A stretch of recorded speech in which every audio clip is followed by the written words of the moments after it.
Oh shit. Okay. Mume wangu. Karibu mume wangu.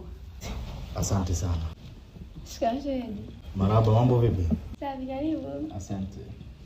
Shikamoo. Jamani. Mimi napenda kuwakuza watu. Marhaba. Karibu. Mke wangu. Abe mume wangu. Huyu ni mke wangu mdogo.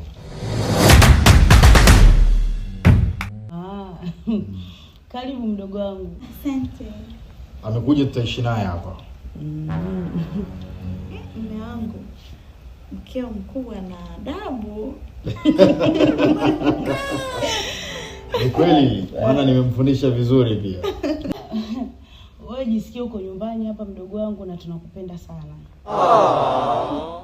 Samahani mume wangu. Naam mke wangu.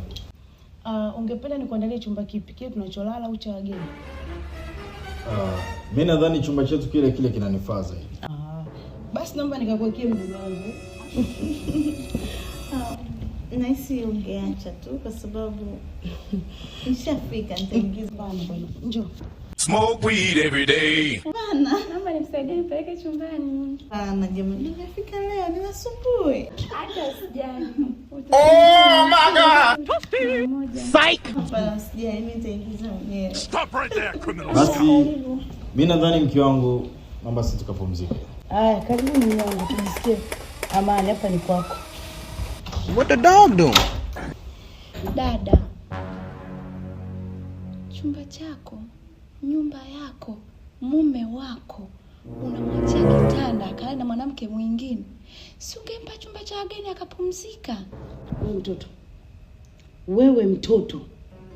Koma. Tena ushike adabu yako. Wewe yule ni mume wako? Wewe unajua ndoa? Haya nakuhusu nini? Tena naomba nikwambie kitu kimoja. Ya mume wangu, ya hii nyumba, ya ndoa yangu hayakuhusu, na nisikuone umetoka kwa mtu yoyote. Umenielewa? Ya umuiache hapa. Ole wako. Na ukome kunishauri kuhusu ndoa. Nitakufundisha adabu.